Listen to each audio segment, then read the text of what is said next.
गठबंधन तो बहुत हो चुके, अब मैदान में चुनाव लड़ने की बारी है।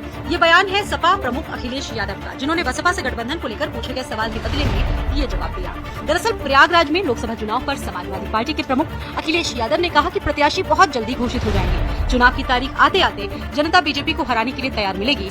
हम चुनाव लड़ेंगे भी और लड़ाएंगे भी। अखिलेश ने आगे कहा कि पीडीए परिवार देश में परिवर्तन लाएगा। जो 400 पार की बात कर रहे हैं उनको इंडिया गठबंधन हराएगा। किसानों और नौजवानों पर आज संकट है। नौजवान आज सड़कों पर बेरोजगार घूम रहा है। ये कैसी सरकार है जिसमें हर पेपर लीक हो रहा है? सरकार जानबूझकर पेपर लीक करवा रही है। सरकार की नियत नौकरी देने की नहीं है। प्रत्याशी बहुत जल्दी घोषित हो जाएंगे और चुनाव की तारीख आते आते जनता भारतीय जनता पार्टी को हराने के लिए तैयार मिलेगी।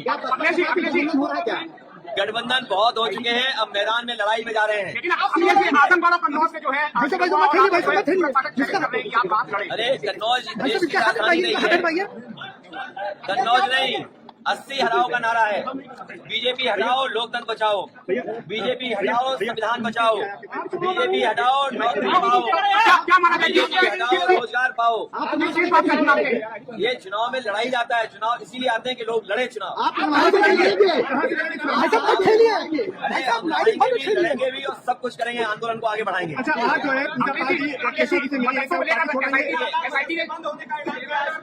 जो राजनेता है या राजनीति करने वाले हैं, हम सब सम्मान के लिए राजनीति करते हैं। राजनीति में राजनेता सम्मान के लिए और कुछ लोग सम्मान के लिए राजनीति। ये भारतीय जनता पार्टी की जो नई राजनीति है, जो विकसित भारत का सपना दिखा रहे थे, विश्व भारत का सपना दिखा रहे थे, वो बताओ विधायकों को मंत्रियों को तोड़ने के लिए पैकेज दे रहे हो। बचाने के लिए इंडिया गठबंधन एनडीए परिवार को जिताए, यही आह्वान समाजवादियों की हमारे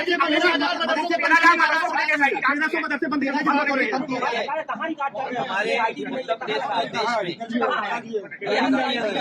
में पढ़ाई जाए, मदरसों में पढ़ाई उनके हिसाब से की जाए। मदरसा बोर्ड है और जिन परिस्थितियों में संस्कृत बोर्ड बना होगा, संस्कृत विद्यालय बने होंगे, ये केवल मदरसे बंद नहीं कर रहे हैं, ये संस्कृत के विद्यालय भी बंद कर रहे हैं। जो सुविधाएं नेताजी ने, समाजवादियों ने संस्कृत के शिक्षकों के लिए, गुरुओं के लिए या संस्कृत की संस्थाओं के लिए दिया था, उसको भी छीन रहे हैं।